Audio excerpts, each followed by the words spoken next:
de paz, que ao despertar de um novo homem nos induz. Te conclama, irmão, de última hora, a ingressar nesta seara de luz. Te conclama, irmão, de última hora, é agora, a ser mais um dos trabalhadores de Jesus.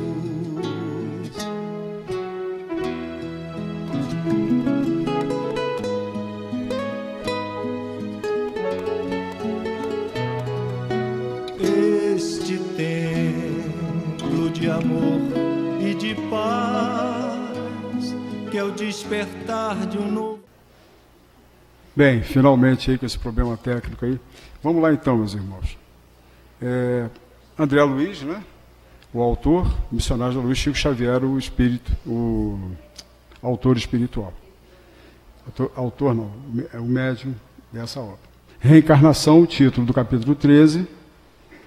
E aí, sobre reencarnação. Aqui que entra o nosso bendito vídeo aqui, né?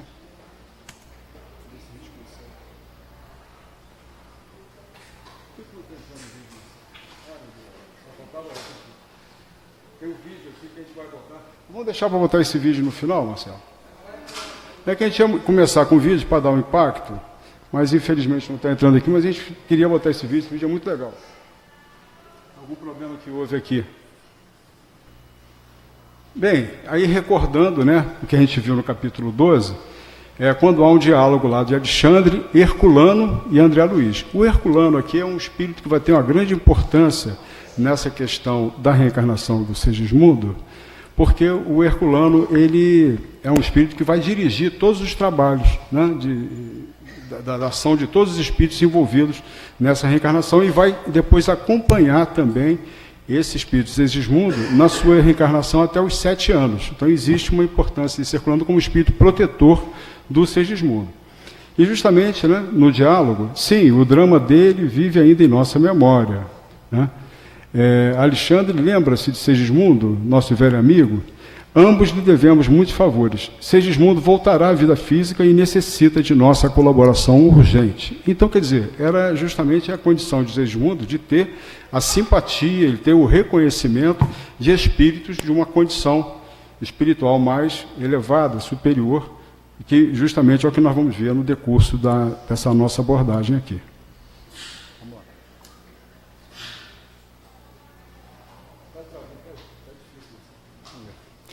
Então, apesar de hoje ser um espírito mais esclarecido, Segismundo ele adquiriu compromissos muito sérios em seu passado espiritual. Quer dizer, hoje, Segismundo, até na espiritualidade, está bem, porque ele está numa atividade, assim, de uma certa expressão, como servidor. Ou seja, ele tem uma atuação no plano espiritual bastante meritória. Ele trabalha num posto socorrista e realmente amparando os espíritos em grandes dificuldades. Mas ele ainda tem um compromisso espiritual, quer dizer, existem situações ainda a serem resolvidas que ele precisa ainda demandando uma reencarnação mais, assim, no sentido de reajuste, né, com aqueles com quem ele teve alguns problemas no passado, especialmente, né, o Adelino. Então, o Herculano, falando então, essa situação faz com que uma nova encarnação de resgate ao lado daqueles a quem prejudicou se faça necessário. Isso é muito comum, né? A nossa situação, em termos assim, do nosso retorno, uma das nossas pautas são esses resgates, esses ajustes que a gente precisa ter com relação àqueles que são nossos parentes imediatos, aqueles que vão nos criar aqui na Terra, aqueles que vão pertencer ao nosso círculo familiar, né? Então a gente tem algum compromisso, muitas vezes, com esses espíritos. Então a gente vem com esse objetivo. Então, nessa história, as outras personagens da trama, o Adelino é o infeliz marido que Segismundo assassinou em uma competição armada. Não há uma definição exata na obra, né, nesse capítulo, dizendo se foi duelo, o que foi, mas fala apenas assim, competição armada, que a gente pressupõe ter sido um duelo. E a Raquel, viúva de Adelino, então, em desespero devido a essa situação, né, dessa morte, que ela ficou viúva e tudo, ela então termina nos caminhos da prostituição. Mas dos três aqui, a que está em condição melhor ainda é a Raquel. Então, na questão da lei da encarnação, o objetivo é a evolução. Todo drama entre as criaturas traz consequências para os espíritos. Então, todo drama que a gente esteja envolvido, de alguma forma, vai ter uma repercussão que vai demandar algum ônus, alguma dificuldade, alguma situação que a gente vai ter que consertar e corrigir. Então, é necessário, com o tempo, a gente transformar justamente o ódio e a mágoa em perdão e amor. Então, aquele perdão que aqui, nesse trânsito, desse momento que a gente está tendo a oportunidade presente, que a gente não realmente conceder, a gente não procurar realmente a via do perdão, a gente vai recair na situação mais complicada. Porque a gente tem esse dever de ajustar aquilo que foi objeto de ódio, aquilo que gerou ódio, aquilo que suscitou mágoa, a gente realmente conseguir o perdão para que suceda o amor. Mais à frente a gente vai ver um pouco mais sobre isso aí, falando sobre a questão do perdão principalmente. Então o trabalho intercessório, nós vamos ver que será feito pela espiritualidade amiga. Existe um trabalho muito intenso feito por eles, para que as resistências à reencarnação de Segismundo sejam vencidas. Ou seja, existe uma relação ali de amor e ódio, uma relação de vários problemas que precisa, digamos assim, de um trabalho inicial, que a gente vai ver agora nos primeiros slides, sobre a questão de vencer as resistências. Existia uma situação de uma resistência muito grande por parte de Adelino. A gente vai ver isso aqui nos próximos slides. Marcelo, quer falar alguma coisa? Eu observo, às vezes, as pessoas ficam em busca de regras prontas. Esse capítulo, ele faz uma orientação numa reencarnação específica que nos leva a uma reflexão, mas que isso não sirva como um mecanismo para nós avaliarmos reencarnações dos outros. Porque senão você olha um ente que tem uma dificuldade, um familiar, você já usa o livro, isso é um equívoco. Seria mais ou menos aquelas revistas, a Capricho, a Astro, que você apanha, lê ali, veja quem você foi na última reencarnação, responda. Aí você responde 5 indagações e ela te dá uma resposta. Essa obra, esse capítulo específico, ele é um elemento que tem como função reforçar a reconstrução familiar a partir da reencarnação, não como objetivo que nós façamos uma análise do que veio para justificar como é que está ruim e para justificar de que forma eu não consigo resolver. É por isso que eu não consigo resolver, que ele me assassinou na outra vida. É por isso que eu não consigo resolver, porque eu afoguei ele no bercinho. Então, assim, que a gente não use esse elemento que nós vamos ver hoje, porque senão quando nós finalizarmos a reunião, aí começa assim, hoje eu vi a vida de fulano aqui, hoje eu vi a vida de hoje eu compreendi minha vida, eu recebi o meu assassino dentro de casa, ou o meu assassinado dentro de casa. Olha, não é isso, a função não é gerar na cabeça da gente uma neurose, a função é que a gente faça uma identificação que não existe lar perfeito, e que nós nos agrupamos com a bendita função de resgatar, não de ficar olhando para o nosso ontem e veja bem, aqui eles explicam um mecanismo reencarnatório, mas é entre os milhões, bilhões, que segundo Alexandre nunca se repetem no mesmo modelo, nunca se repetem da mesma forma. Então, a gente está fazendo essa observação inicial, porque as pessoas vêm para a casa espírita, elas leem algo, recordam de alguém. Leem algo, apanham alguém. Leem algo, jogam para alguém. Olha, isso aqui é uma reflexão nossa, para que nós possamos compreender a complexidade, para que as nossas orações sejam que eu consiga levar a minha configuração familiar até o final. E também que não existem duas reencarnações ou duas desencarnações iguais, idênticas. São sempre diversas, de acordo com uma série de fatores envolvidos nessa questão. Então vamos lá, para a gente começar aí com a preparação da reencarnação de Segismundo. Então, uma das primeiras providências, Segismundo foi levado para o trabalho de aproximação, porque existia uma resistência por parte de Adelino, porque Adelino, assim, em relação a essa aproximação, ele ficou meio preocupado, ele ficou meio nervoso, ele não compreendia o que significava aquilo, aquela presença que o incomodava, né? Porque a gente sabe que no sono, quando a gente, né, dorme e tudo, a gente fica meio afrouxado em termos dos nossos laços materiais, do nosso perispírito. E esse afrouxamento leva a gente a ter algumas percepções com relação ao plano espiritual, das presenças que se encontram, dos espíritos que se encontram ali juntos a nós. E a aproximação do Segismundo passou a ser muito incômoda para Adelino, né? O futuro reencarnante abraçara-se com Alexandre, né? Quer dizer, ele agradecendo a acolhida do Alexandre. Porque enquanto nessa aproximação, a gente vai ver que o Segismundo ele ainda está bastante consciente. A gente vai perceber que ao longo do capítulo, ele vai perdendo aquela consciência, mas no início ele já está ansioso de que ele precisa reencarnar. E a gente vai perceber, em alguns momentos aqui, que a reencarnação, isso está dito inclusive dentro da obra, é mais complicado a reencarnação do que a desencarnação. É um processo bem mais difícil. Porque a reencarnação, ela é um processo que você sai de um grau de liberdade que o espírito tem para uma constrição, para uma limitação no corpo físico. Então, esse processo, imagina você sair de uma idade adulta e você regredir para a sua infância, para um corpo pequenino. A questão do próprio perispírito, que é já um outro nível mais técnico ali, da redução, da miniaturização do perispírito. Então, a coisa é realmente bem difícil. Digamos assim, é lenta, é gradativa, mas é um processo que é difícil de ser enfrentado, muito complicado. Muito complexo também. Nem para todos os espíritos é dessa forma. A gente vai ver que tem espíritos que se reencarnam de uma maneira até compulsória. Mas também é aquele negócio, né? Não tem a assistência toda que a gente vai perceber que o Segismundo tem e que remete a um sucesso, uma perspectiva de sucesso muito maior da sua oportunidade reencarnatória, né? Aí vem o Alexandre consolando, confortando, né, o nosso amigo Segismundo, e falando, realmente, somos todos devedores uns dos outros, não será motivo de júbilo e glorificação receber as sublimes possibilidades do resgate de pagamento, né, dele poder resgatar aquele compromisso que estava pendente, para ele seria realmente muito importante.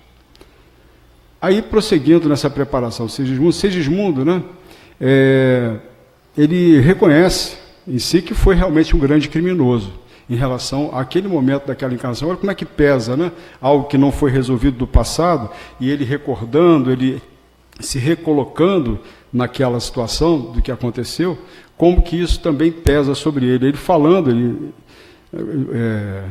dizendo, mas pretendo redimir as velhas culpas.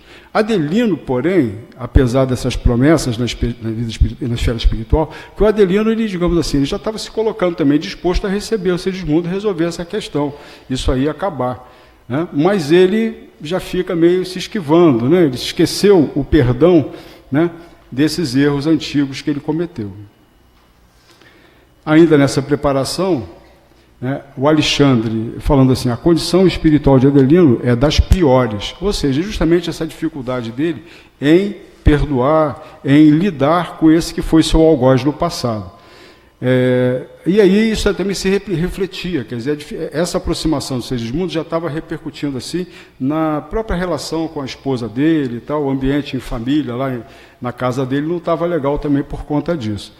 Aí o Alexandre toma uma providência e assim magnetiza, com o seu magnetismo, ele coloca a destra sobre o coração do filhinho do casal, da Raquel e do Adelino. E aí o garotinho, de repente, né, vem com a ideia, mamãe, por que papai está triste? Aí já faz essa pergunta. Aí o dono da casa, o Adelino, já ficou, poxa, né? Ficou assim, levantou o rosto assim, admirado do que o garotinho pequenininho estava falando. Aí ele, justamente, o garotinho pede, papai, por que você não vem rezar de noite comigo? Né? Ele já faz um pedido para o pai. E aí, justamente, Adelino atende o filhinho, e aquela palestra, aquela conversa com o João e tal, e a prece que eles fizeram e tudo, já vai acalmando ele, já se sente melhor. Aí ele revela, né, depois em diálogo com a esposa, tenho sonhado sistematicamente que alguém se aproxima de mim, na qualidade de vigoroso inimigo.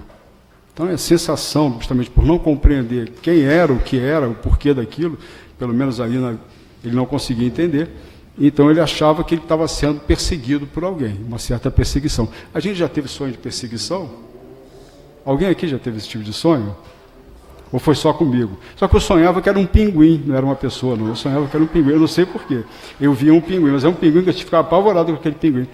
Eu abria a porta e estava de cara com o pinguim, cara. Isso daí, esse livro, ele ressalta algo, esse capítulo especial, ele ressalta algo no que se refere a nós observarmos o nosso ambiente doméstico, né? Uma coisa que dificilmente a gente olha, né? A gente percebe por que angústia, por que eu moro num lugar tão bacana e não me sinto feliz aqui, essas pessoas que estão juntos. Isso ressalta a nossa religação e que se torna muito mais fundamental a reconstrução do que nós nos livrarmos daqueles nossos inimigos. O que nós vemos hoje é que as pessoas voltam assim, numa configuração semelhante a essa, com os seus algozes, com os seus inimigos, com as pessoas com quem elas têm dificuldade de relacionar, e elas se livram dessas pessoas. Então nós vamos vendo as relações que acabam, as mães que desistem de filhos, os filhos que desistem dos seus lares, marido e mulher, não vou nem falar isso porque eles já estão se desistindo logo no começo, porque as pessoas se unem hoje já assim. Não, se não der certo a gente larga.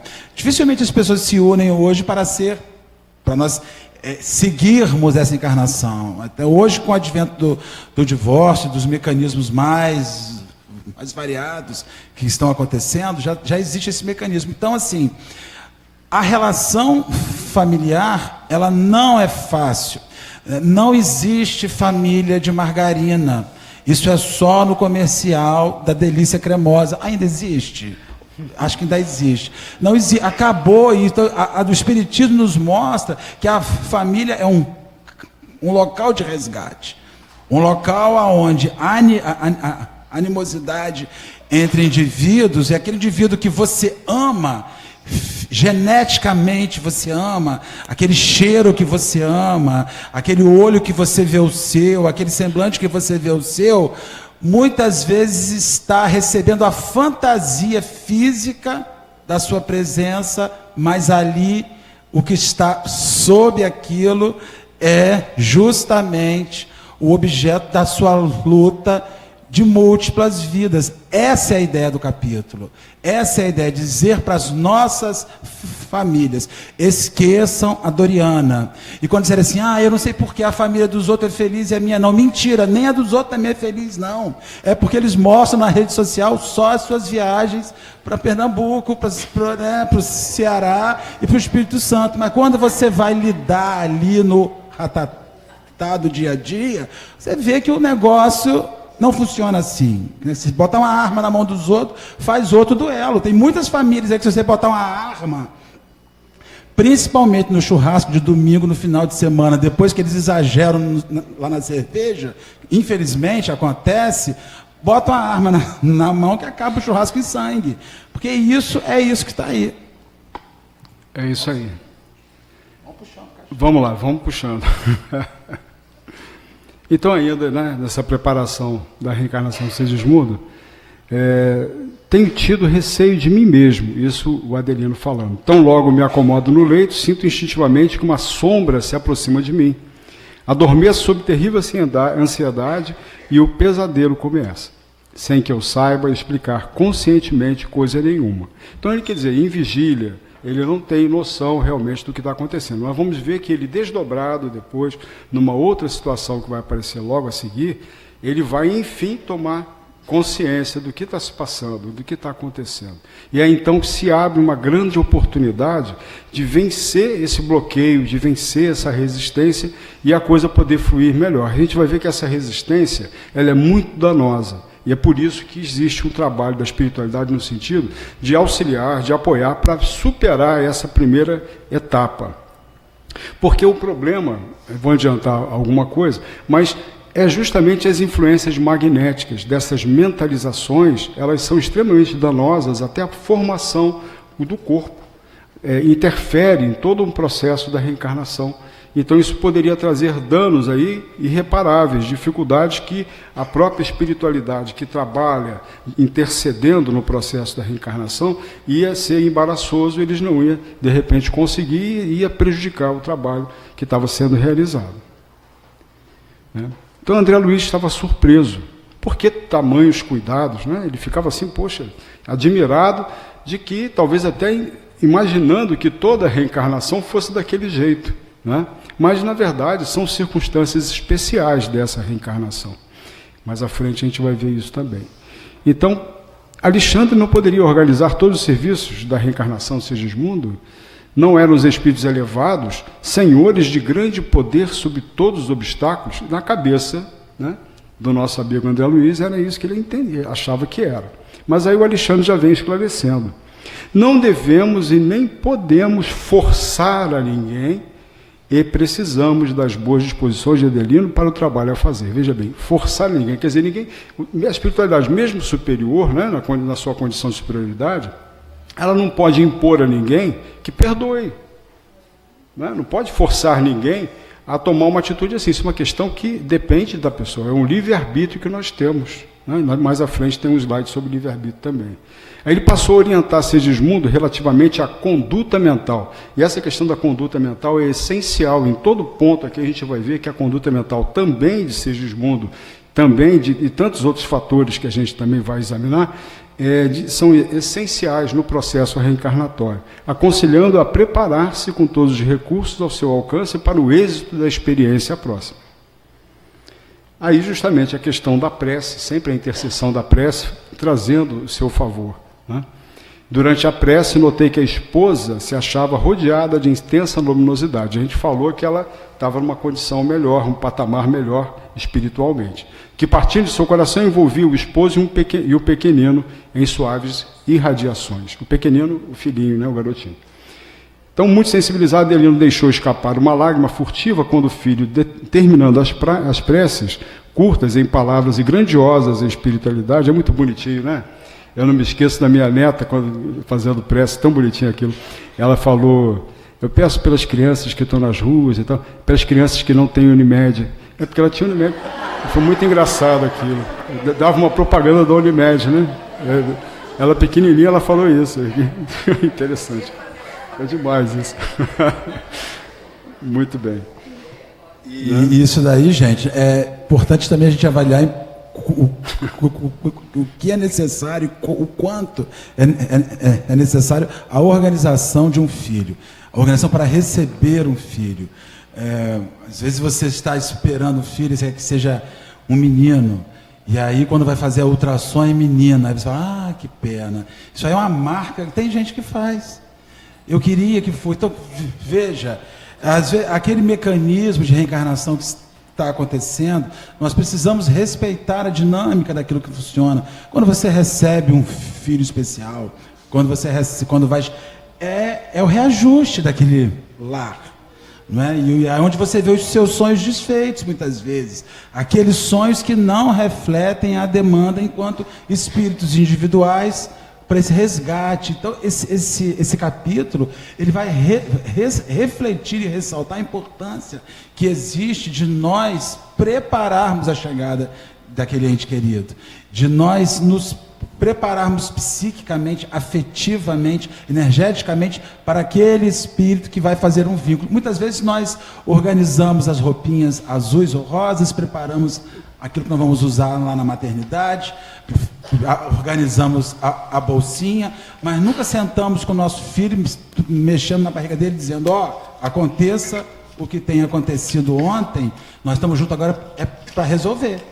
Então, às vezes você resolve as coisas profundamente práticas e humanas e não leva a consideração isso que o capítulo está abordando. Você está recebendo um espírito e provavelmente ele não será o melhor amigo do mundo que você recebeu. Bem provavelmente ele vai chegar olhando para você com uma certa desconfiança, até que aquele laço se converta num nó afetivo. Né? Isso serve para aqueles que vão ter filhos ainda. Isso serve para nós revisarmos com os nossos filhos. Às vezes nós temos um filho difícil e a hora que nós chegamos para ele dizer, meu filho, hoje eu entendo Por que a coisa está complicada? É porque a nossa função não é ser margarina, família da delícia cremosa. A nossa função é resgate. Então eu não vou perder essa encarnação, porque eu descobri isso. Mesmo que você tenha 20 anos, 30, 40 anos, eu descobri isso e vou resgatar. Nós vamos resgatar essa confusão da outra vida. A gente teve naquele encontro da praça uma palestra que falou sobre a evangelização integral, né? Como que esse receber esse espírito que está vindo, que está retornando, que vai constituir, fazer parte da nossa família, como é que é interessante envolvê-lo justamente num processo de evangelização já intrauterina, né? Que ele possa começar a receber esse apoio já desde esse momento. Isso realmente é muito importante. Aí, prosseguindo então na questão do desdobramento, esse desdobramento espiritual foi muito importante nessa aproximação do espírito Segismundo com relação àquele seio familiar, especialmente para poder aparar essas arestas, essas dificuldades, vencer essa barreira que estava dificultando as coisas todas. E justamente a importância daquela oração cooperadora agora, dos espíritos também, apoiando aqueles que estão ali rezando, pedindo o auxílio. Agora, meus amigos, façamos nosso serviço de oração cooperadora. As vibrações do nosso pensamento interrogativa congregam-se como parcelas de luminosas substâncias a se reunirem num todo, derramando-se sobre o leito conjugal, com as correntes sutis de forças magnéticas, revigorantes e regeneradoras.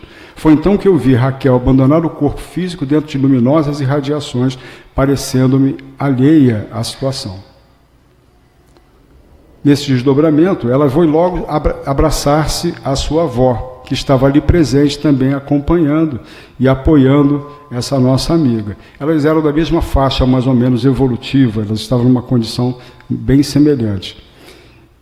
Aí o Alexandre, não se surpreenda, cada um de nós deve ter a possibilidade de ver somente aquilo que nos proporcione proveito legítimo, porque ela via só a avó. Ela não estava vendo aqueles demais espíritos que estavam presentes ali acompanhando naquele momento toda aquela cena. Ela só identificava a avó e foi a ela abraçar-se. Mas aí o Alexandre esclarece, né, que cada um de nós deve ter a possibilidade de ver somente aquilo que nos proporcione proveito legítimo. Porque não existe desperdício, né? Na espiritualidade não tem serviço desperdiçado, não tem nada que se perca. Ainda no desdobramento, né? Além do mais, não seria justo intensificar a percepção de nossa amiga para que nos acompanhe no trabalho desta noite. Ela nos auxiliará com o valor da oração, mas não precisará seguir de perto os esclarecimentos que a condição do esposo requisita. Quer dizer, aquilo tudo, essa investida da espiritualidade, foi no sentido de trabalhar em Adelino, trabalhar realmente para vencer as dificuldades que Adelino estava impondo ali, estava complicando. Quem faz o que pode, recebe o salário da paz, né? Então ela foi lá, deu, digamos, a contribuição da sua prece, o valor da sua oração, mas não ia participar do que ia acontecer depois. Aí, aquele boneco de piche ali, é o nosso amigo Adelino. Bem mais difícil, né? Nada de luz, ele está meio complicado. Nesse momento, o esposo de Raquel afastava-se do corpo físico pesadamente. Não apresentava, tal qual a consorte, um halo radioso em derredor da personalidade, parecendo mover-se com extrema dificuldade. Enquanto seu olhar vagueava no quarto, angustiado, espantadiço, Alexandre se aproximou de mim e observou. Está examinando a lição? André Luiz está ali para aprender, né? Ele está acompanhando, tendo a honra de acompanhar todo aquele processo, no sentido de fazer o seu aprendizado. Repare as singularidades da vida espiritual, né? A dificuldade do outro, justamente em função da situação que ele ainda não venceu, da situação da falta de perdão, o que isso ainda acarreta, né, e dificulta. Adelino e Raquel são espíritos associados em muitas experiências em comum. Então, esses dois espíritos já vêm trilhando aí de longa data, né? Esses reencontros que a gente tem, né? É muito incrível, né? É chato até falar da vida pessoal, né? Mas eu tive um reencontro com minha esposa que a gente casou em um mês. É difícil, as pessoas não acreditam muito, não, né? Mas a gente casou em um mês, foi 30 dias. Foi suficiente para a gente se reconhecer novamente, né? Partilham o mesmo cálice de dores e alegrias terrestres. Na atualidade, seus corpos repousam um ao lado do outro, mas cada um vive em plano mental diferente. né? Às vezes tem essa questão também. Um vai mais à frente um pouco, mas vai puxando o outro, né? Vamos embora, vamos prosseguir. É muito difícil estarem reunidas nos laços domésticos. Olha que interessante essa frase que está no livro. É muito difícil estarem reunidas nos laços domésticos as almas da mesma esfera. É complicado. Aguenta o rojão. Porque eu acho que essa diversidade é até a forma que a gente tem de um contribuir mais com os outros, né? Assim, de haver essa disparidade em um ou outro aspecto, e a gente vai se ajudando mutuamente, né? Se fosse uma coisa muito equalizada, linear demais, né? Eu acho que não teria nem muita razão de estar aqui, né? A coisa é difícil mesmo. A gente precisa receber na casa da gente um que a gente fale, que a gente achou na lixeira, né? Filho do meio sempre foi achado na lixeira. Então, assim, achei você no lixinho, por que eu sou tão diferente, por que eu não recebo as mesmas roupas? Porque são essas diferenças. Nós falamos assim, eu amo os meus filhos, da mesma maneira não ama. Você provém os seus filhos da mesma maneira, mas tem um que você lê o pensamento dele. Isso é pecado? Não. Isso chama-se afinidade, enquanto nós vamos construindo isso com os outros, né? Porque às vezes, inclusive as famílias se ressentem disso, porque eu não consigo com um o que eu consegui junto com o outro. Se você é espírita, você não vai se perguntar isso nunca, né? Porque eles são diferentes.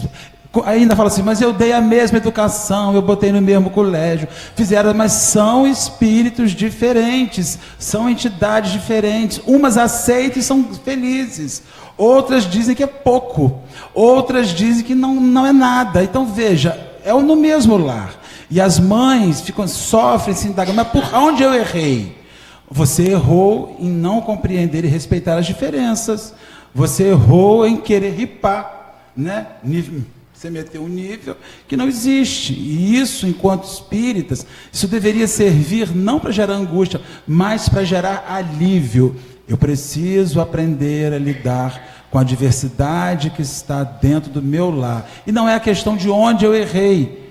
Porque se você for ter a resposta onde você errou, às vezes tem 5 encarnações de erro ali que você não é melhor não ver. Porque não é onde eu errei hoje, é onde eu errei há 1.500 anos atrás. E venho errando, e venho fazendo uma luta para ajustar. Esse capítulo nos ressalta isso. Fique tranquilo, faça a parte que tem que ser feita, porque se formos olhar os erros, se eles nos fossem revelados, muitas vezes não suportaríamos seguir com a família que constituímos. Você já imaginou? Se não tem o véu da encarnação, você receber um filho que foi o seu assassino, e ter que amar este filho e nutrir bom sentimento, viva o véu encarnatório. Para a gente ver como é complicado isso, né? A Raquel, fora do veículo da carne, ela pode ver a avózinha com quem ela sintoniza vibratoriamente. Então, com facilidade, assim que ela desdobrou, ela enxergou a sua avó. Já Adelino, quem é que ele enxerga? Ele enxerga o seu algoz, enxerga aquele com quem ele ainda tem relações de ódio, relações ainda não resolvidas nesse sentido, não superadas. Com quem se encontra imantado pelas forças do ódio que ele deixou imprudentemente desenvolver-se de novo. Você vê só a própria lembrança na aproximação com esse espírito e trazendo aquelas reminiscências de situações em que o perdão não prevaleceu, já trazem a ele o ódio, faz reacender o ódio nele, né? Então, realmente, o véu do esquecimento é a coisa mais bem bolada que tem, né? Muito bem bolado o véu do esquecimento. O véu do esquecimento, ele é muito interessante, realmente. Ele faz a gente esquecer os fatos, faz a gente esquecer as circunstâncias em que se deram as questões. Mas as emoções ficam. As emoções e os sentimentos, elas permanecem. E são as emoções que continuam ali e vão dar o quadro, né, da nossa condição, do panorama, do nosso colorido emocional, que está ali, o nosso pano de fundo. E é essa parte do iceberg que fica para baixo, né, que a gente não tem conhecimento, mas que é o que nos influencia o tempo todo. Então, quando a gente vê que o Espiritismo vem dizer para a gente sobre que os espíritos nos interferem na nossa vida o tempo todo, interferem sim, encarnados e desencarnados. Porque qualquer mentalização malsã que entre em consonância, em ressonância com aquilo que está nesse universo que a gente assim, não penetra, que a gente não sabe, entre aspas, sabe, mas não está, assim, a gente não tem uma noção precisa. Entrou em sintonia e a gente se permitiu, não é? A gente está sendo dirigido por essas forças. Então, são forças que nós estamos sendo bombardeados o tempo todo por essas forças. Então, eventualmente, você entra uma coisa em ressonância com algo dessa profundidade que a gente não tem acesso, a coisa pode não prestar, não é? E muitas vezes reações, porque nós somos seres muito reativos, né? Então, alguma coisa que acontece isso com a gente e a gente reage, às vezes a nossa reação ela não agrada nem a gente até não se reconhece em certas reações. Desculpem, eu estou falando de mim, não sei se de repente isso tem a ver com vocês, né? Mas eu acho que é uma coisa comum, né? Mas é em função disso, desse universo de emoções e sentimentos que são subjacentes, que estão lá na nossa profundidade, do nosso psiquismo, né? E isso realmente a gente tem que ficar atento, para não fazer besteira. Vamos lá. Ainda no desdobramento, né? Adelino receoso identificar a presença do adversário. Aí com medo ele tenta correr, mas não adianta correr, né? Não adianta correr. Ali, essa experiência vai ser necessária, viver aquilo, né? Aquela emoção. Alexandre, com amorosa autoridade, estendeu-lhe as mãos, das quais saíam grandes chispas de luz. Olha que assistência, né? Que, envolvendo toda essa trama, essa situação toda, né? Aos poucos, em vista das vigorosas emissões magnéticas de Alexandre, ele pôde ver nosso venerável orientador, com quem passou a sintonizar diretamente. Aí ele caiu de joelhos. Por que será que ele caiu de joelhos, Marcelo? A autoridade espiritual, né? A autoridade moral, não é a força moral, não adianta. A pessoa cai de joelhos mesmo, né? Não consegue segurar, não consegue segurar. Né? A superioridade moral, né, é muito maior. Então ele pôde ver o venerável e sintonizar diretamente, caiu de joelhos em convulsivo pranto. Né? Acho que o choro, essa catarse, é sempre um processo necessário, né, Marcelo? Assim. Preparação da reencarnação ainda, o Alexandre falando, é assim que recebes os irmãos mais infelizes, é assim que te portas ante os desígnios supremos, onde puseste as noções de solidariedade humana. Por que fugir aos mais infortunados da sorte? Ele está falando algumas coisas aí, alguns toques importantes para caramba, né? É assim que recebes os mais infelizes, alguém que bate a nossa porta, alguém que pede o nosso socorro, um infeliz realmente desafortunado que pede o nosso auxílio, a gente vai dar as costas? A gente não dá as costas, né? Mas nessa situação, Alexandre está fazendo ele, tentando mudar a ótica, a visão da questão, né? Ele enxergar a questão por um outro prisma. É assim que te portas entre os desígnios supremos. A reencarnação, por que é tão grave a gente cometer o suicídio, ou alguém cometer o suicídio? Porque a vida é uma dádiva de Deus. É uma vontade divina com relação a nós, criaturas criadas por Ele. Então a gente cometer um ato que contraria uma vontade superior, quer dizer, que está muito acima, né? Uma vontade do absoluto, é brincadeira. Então é uma situação que a gente não pode se permitir, não existe, é um direito que nós não temos, nós não temos esse direito. Né? Então, desígnios supremos, a reencarnação, é justamente uma necessidade, faz parte do quadro da natureza espiritual nossa, evolutiva espiritual, a gente precisa realmente da reencarnação. Onde puseste as noções de solidariedade humana, por que fugir aos mais infortunados da sorte? É sempre muito fácil amar os amigos, admirar os bons, compreender os inteligentes, defender os familiares, entronizar as afeições, conservar os que nos estimam, louvar os justos e exaltar os heróis conhecidos. Isso a gente faz sempre com muita facilidade, né? Mas né? Essa adversativa é terrível, né? Mas está lá o mais lá. Se somos respeitáveis em semelhantes posições íntimas, é preciso reconhecer que elas traduzem serviço realizado em nosso processo evolutivo. Então, se a gente já tem afeições, se a gente já tem facilidade com algumas pessoas, é porque isso já se realizou, essa questão já está pacificada. Isso já está pacificado, né? Agora, existem outros enfrentamentos que estão fora dessa zona de conforto, né? Que a gente tem de estar bem com todo mundo, tranquilo, todo mundo rindo, batendo no ombro, né? Às vezes até de uma forma meio não muito amistosa, né? Que a gente sabe também como é que é o negócio, mas a gente muitas vezes precisa de enfrentar certas questões que estão na nossa vida, como o Marcelo falou, né? E aí eu acho que é realmente esse preparo doutrinário, esse convite que o Evangelho faz para nós, esse convite ao perdão, é justamente uma necessidade que a gente pratique, coloque em prática isso aí, para não partir daqui com coisas que a gente veio resolver, a oportunidade passou e o tempo passou e a gente não embarcou, né, Marcelo? Contempla o pobrezinho que te pede socorro, observa o estado de humilhação e necessidade, imagina-te na posição dele e reflete. Não te doeria a indiferença dos outros? Não te dilaceraria a alma, a crueldade alheia? Mas ele vai reportando, né, essas coisas para Adelino. Adelino, meu amigo, abre as portas do teu coração. Enfim, ele não aguenta mais, né? Já falou, já martelou na cabeça dele. Adelino, meu amigo, abre as portas do teu coração aos que te procuram em nome do poderoso Pai. A gente vê que essa defesa toda também de Alexandre, né, essa questão, né, é porque o nosso amigo tem mérito, né? Segismundo, ele conseguiu se redimir, não é verdade? É o advogado. É o advogado, exatamente, aquele... Eu quero um advogado desse na minha próxima encarnação. Isso aí. Vai, peleja com o gago. Dá uma chance para ele. Então Adelino responde, né? Creio que ele deseja roubar-me a vida, aniquilar a minha felicidade doméstica, envenenar-me o coração para sempre. Veja bem, como é que ele está interferindo? Ele vivia bem com a mulher dele, com o filhinho dele e tal. E ele, aquela situação, de certa forma, trazia um certo incômodo para ele, que ele achava que ele se sentia ameaçado em relação àquilo que as conquistas que ele já tinha feito, até em termos assim do lar dele equilibrado, tranquilo, né, que ele tinha conquistado. Então vem aniquilar a minha felicidade doméstica, né?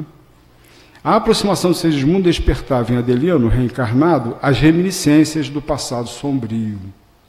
Aí, essa questão do passado realmente ela é complicada para todos nós, né? Aí, enfim, né, Segismundo chega para Adelino e fala assim: perdoe-me, irmão, murmurou Segismundo com infinita humildade. O Senhor o recompensará pelo bem que me faz. Disponha de mim, serei seu amigo. E aí, Marcelo? Não, você já conseguiu imaginar o filhinho que você recebe nos braços, um diálogo desse antes? Você olhar assim pro seu bebê, o olho do pai, a carinha da mãe, bochechinha rosa, e que você... como a providência divina é maravilhosa em te dar uma coisinha pequenininha, tão frágil, tão delicada, tão bonitinha, que você formata uma ligação fluida, energética de amor imediato, e que aquilo te engambela direitinho, né? Aquilo te engambela direitinho, é o nosso príncipezinho solar. E você já pensou algum dia, ao ler esse capítulo, que antes de reencarnar, o outro chegou, falou de janeiro lá para Marcelo: Marcelo, meu filho, perdoa-me, vamos voltar em Campos, vamos comer muito melado e chuvisco, não será fácil, e sigamos adiante, meu filho. Aí pega aquela, né? Então nós não conseguimos mais, porque isso soa em determinados instantes na mente da gente, coisa meio louca, né? Porque você sempre olha para o seu filho e pensa que começou agora, né? Esse capítulo, particularmente, ele mostra algumas visões do que poderia, do que seria o anterior ao agora. Então ele nos faz uma retrospectiva indireta na nossa própria família. Isso é muito ruim, mas ao mesmo tempo isso é sensacional, porque quando eu vou começar a compreender e a solucionar as pendências, não tem mais jeito. Isso foi configurado assim. E agora não dá para eu dizer: desisti, não quero mais, me dá outra família. Fecha a conta. Marcelo, são os bastidores da reencarnação, né? Que muitas vezes essas situações que estão aqui reveladas vão suscitar um aborto, vão suscitar aí uma rejeição, às vezes, da mãe, às vezes do pai. Oferta para adoção, uma série de situações, né? E a gente vê que ele não lembra de todo esse diálogo, eles não lembram, nem a Raquel, ninguém lembra disso. Mas por que não lembra? Porque as memórias espirituais, o nosso cérebro físico, ele está preparado para registrar memórias físicas em geral. Até algumas pessoas em especial que têm um registro quase que completo de todas essas vivências assim, a nível espiritual. Então o nosso cérebro físico ele não está preparado para registrar memórias espirituais, né? As memórias são memórias físicas que a gente registra melhor. Então o ex-homicida, no caso aí o Segismundo, inclinou-se respeitoso e beijou-lhe a mão. Olha só, né? Que voto de humildade. O ato espontâneo de Segismundo, enfim, quebra o gelo lá do nosso amigo, do Adelino.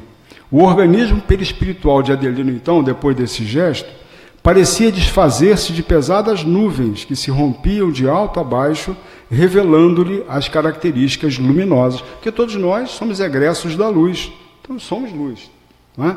Uma vez nós falamos aqui uma condição nossa, de cada um de nós, muita gente isso é um equívoco, você dizer que eu sou um espírito imperfeito. Eu não sou um espírito imperfeito, eu estou um espírito imperfeito, não é eu sou, né? Porque Deus, quando nos cria perfeitos, né? Nas perspectivas de evolução, nas possibilidades de evoluir. Então temos todos os recursos já por igual, porque ele não nos cria imperfeito, ele nos cria simples e ignorante, não imperfeito, né? Então a perfeição é uma questão que a gente vai lutar por conquistar. Esse é um ponto também importante. Que se rompiam de alto a baixo, né? E radiações suavíssimas aureolavam-lhe agora a personalidade, deixando perceber a sua condição elevada e nobre. Você vê, é um espírito também que já tem suas conquistas. Então, todo esse processo que está contado aqui, porque é um trio ali especial, né, Marcelo? É um trio realmente de espíritos que estão numa condição, num patamar melhor do que a média, vamos dizer assim. Para nós que somos espíritos medianos, né? Aí, então, a reconciliação, enfim. Toda reconciliação é difícil quando somos ignorantes na prática do amor. Mas sem a reconciliação humana, jamais seria possível nossa integração gloriosa com a divindade, né? Então a gente precisa realmente se reconciliar. E a gente veio aqui para isso também, né, Marcelo? Para a questão da nossa reconciliação. Isso serve para ressaltar que se a gente não reconcilia, não começa dentro de casa, não vai para lá de fora, não tem jeito. Porque não tem jeito. Se você não consegue se reconciliar com aquele que tem o seu cheiro, o seu desenho físico, aquele que você teve toda uma ligação para se refazer, como é que você vai se reconciliar com alguém de fora? Então, o lar é esse exercício de vivência no mundo. A gente inicia, uma vez eu me lembro numa eleição, um candidato a governador, já desencarnado, que a filha desse candidato, no Jornal da Vida, disse o seguinte: não votem no meu pai. E aí perguntaram, mas por que não votem no meu pai? Ela foi dizer assim: um homem que não sabe ser governador do seu lar, não sabe governar o lar dos outros. Um homem que não sabe gerir os seus filhos, sua família, um homem que não sabe observar o que está acontecendo na sua casa, ter essa visão de mundo na sua casa, os melhores governantes são aqueles que melhor vivem em família. Porque são aqueles indivíduos que conseguem olhar para...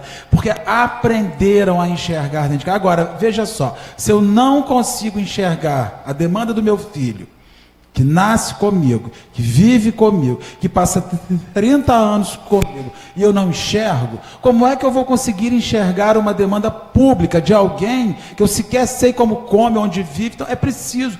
Como o lar é fundamental para ajudar na transformação do mundo.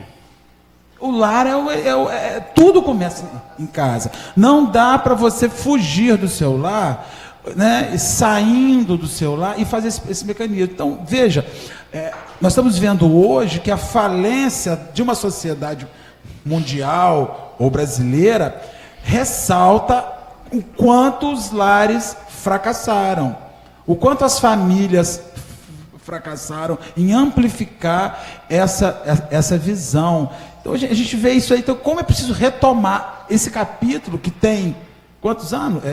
42? 72 anos tem esse livro. 72 anos que o Chico psicografou esse livro. 72 anos. E é um livro que está falando quase que profeticamente de tudo que nós estamos vivendo hoje, da formação familiar, dos equívocos domésticos, de quanto surgem as animosidades. E isso daí é muito sério. E é importantíssimo a gente ver quanto a doutrina espírita está, eu não sei se melhorando ou piorando a nossa vida, porque ela nos bota cada vez mais para os neurônios funcionar, pensar, e tem hora que parece que vai explodir a cabeça, mas isso é bom. É isso aí, meus irmãos, vamos prosseguir então. Então, perdoar para ser perdoado. Agora você vai dar intervalo. Não sei, o horário seria o quê? 8h15, né? A gente vai parar. Eu acho que a gente está chegando no ponto que eu combinei com o Marcelo, mais ou menos.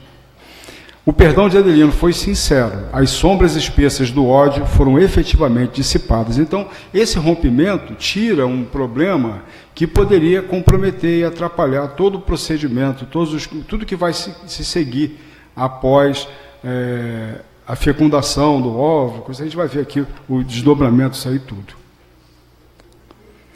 Então, Alexandre diz que agora poderão iniciar o serviço de reencarnação e se dirige a Herculano. Então, Herculano que estava dirigindo os trabalhos, ele estava considerando a parte técnica, vamos dizer, ele estava acompanhando tudo isso.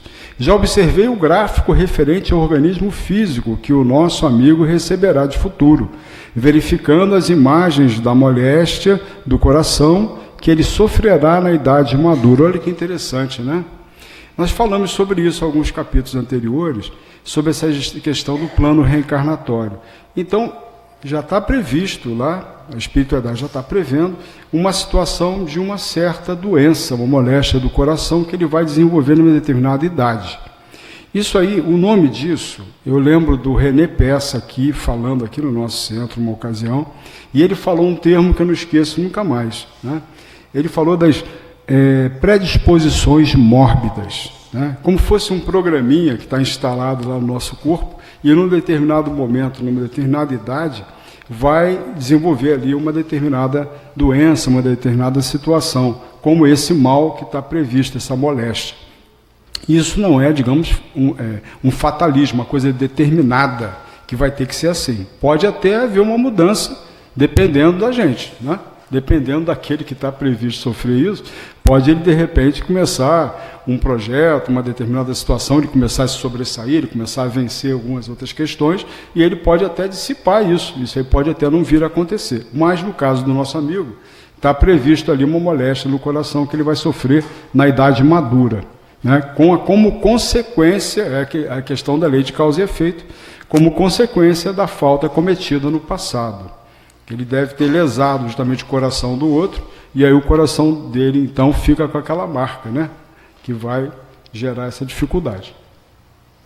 Aquela lesão de formação, né? Que a gente vai ver lá no perispírito. As provas de resgate legítimo inclinam a alma encarnada a situações de risco na recapitulação das experiências, todavia não obrigam a novas quedas espirituais, quando dispomos de verdadeira boa vontade no trabalho de elevação. Quer dizer, a gente tem um foco, né? O aprendiz aplicado pode ganhar muito tempo e conquistar imensos valores se de fato procura conhecer as lições, colocando-as em prática. Aquela questão da gente conhecer, né, ter a informação e colocar realmente em prática aquilo na nossa vida. A justiça divina, isso aqui é muito bacana, foi o que aconteceu hoje comigo.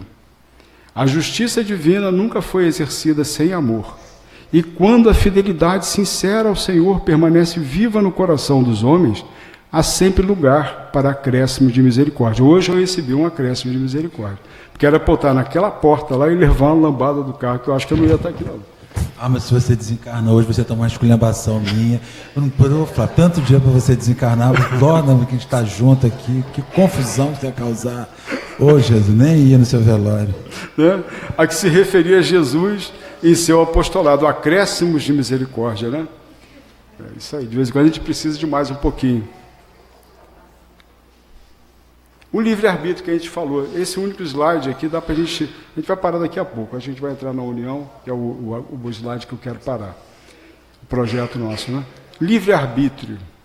Por que tamanha demonstração de carinho para com o esposo de Raquel, se ele deveria sentir-se satisfeito em poder cooperar na obra sublime de redenção? Olha só como os questionamentos de André Luiz, né?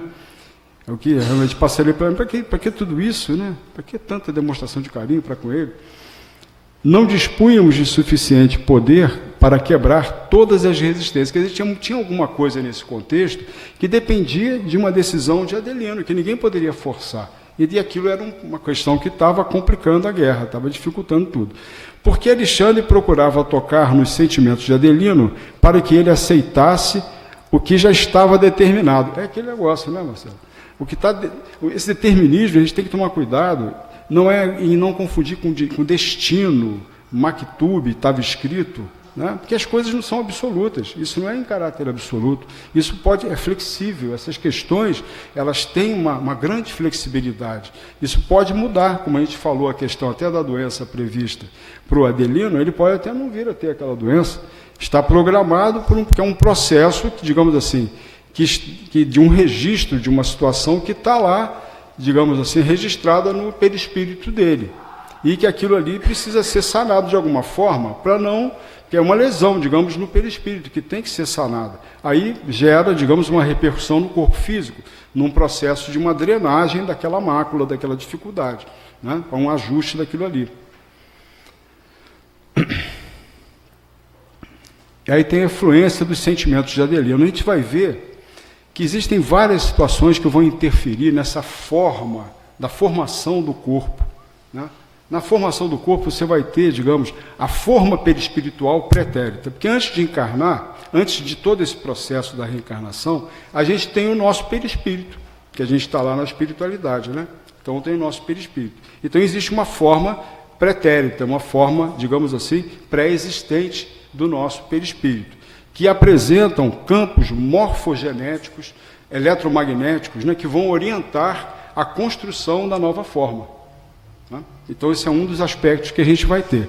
Um outro aspecto é justamente esse serviço que a gente vai ver nessa área material, do gene, da genética, né, dos quadros cromossômicos, que ele vai olhar aquilo lá e tudo. É um trabalho dos espíritos construtores aqui, no sentido de também ajudar e, digamos assim, planejar, preparar a formação do novo corpo, né? Uma outra situação que a gente vê tem a ver com a questão do molde mental, da modelagem mental, que a mãe, muitas vezes a mãe, né, o pai também, eu também fazia isso, de você ficar imaginando como é que vai ser o bebê, né? Então isso tem uma grande importância, porque é uma modelagem, você vai com a sua imaginação dando contribuições no sentido de fazer esse modelo, essa forma, né, que o bebezinho vai ter, e para o espírito reencarnante isso é de grande importância também nesse sentido. A gente há de lembrar que o espírito ele perde bem a consciência, ele vai ficando inconsciente, então as outras mentalizações dos pais, aqueles que vão receber, dos espíritos construtores,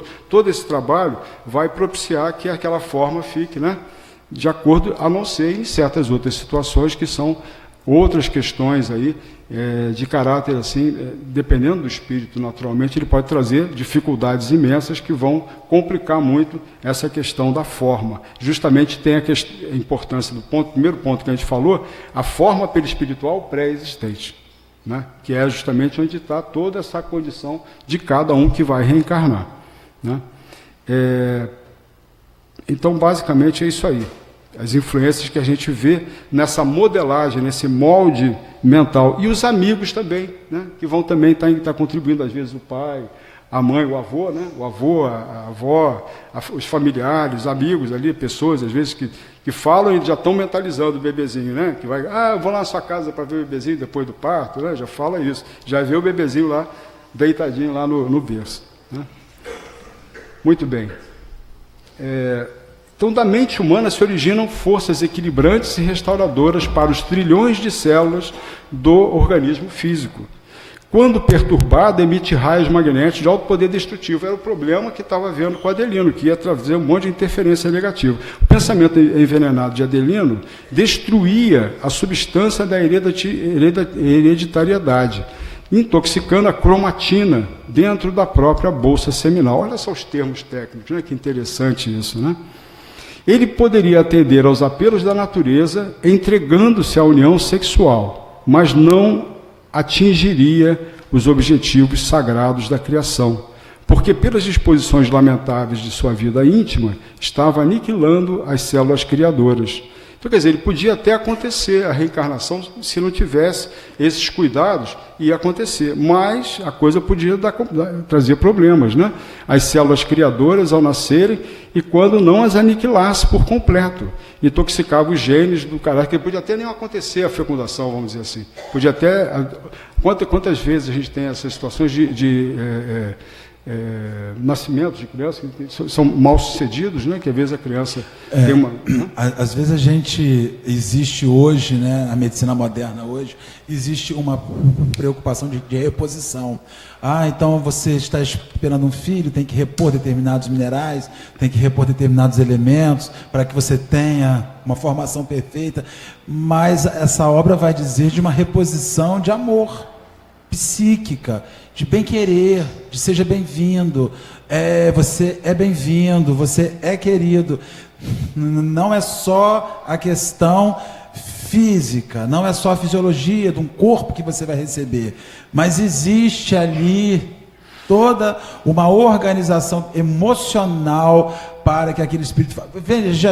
Veja só, gente, a gente sabe que aqui tem uma narrativa que atinge a um nível de famílias, porque a gente vê, né, num conjunto enorme de famílias em linha de miséria, que muitas vezes tem um número exacerbado de filhos, e que aqueles filhos vão chegando sem um processo organizacional que muitas vezes poderá justificar até as dificuldades pelo qual essas crianças vão experimentar um dia. Nós costumamos dizer assim, não é porque você nasce no morro que você tem que ser uma pessoa ruim, mas muitas vezes nós não tivemos ali toda aquela organização que é muito fácil para nós que programamos, que construímos, que amamos, que os quisemos, que os esperamos, que eles chegassem e ainda assim vão dar defeito muitas vezes, né? Então como é que você vai poder dizer assim, não é porque você nasce numa favela que você nasce no morro, e às vezes ele nem estava sendo organizado, esperado, foi mais um acidente que se deu, e que aquela pessoa disse assim, agora o que eu vou fazer? Enquanto alguns falam assim, que bom, vou receber mais um filho, outras vão dizer assim, como é que eu vou dar o jeito de alimentar mais esse que chega? Então veja quanto a mente cria essas interferências todas sociais que nós estamos vendo aí hoje. Isso aí. Vamos dar uma paradinha aqui, né? Talvez a gente precise de um tempinho para prosseguir depois, não sei se vai dar tempo.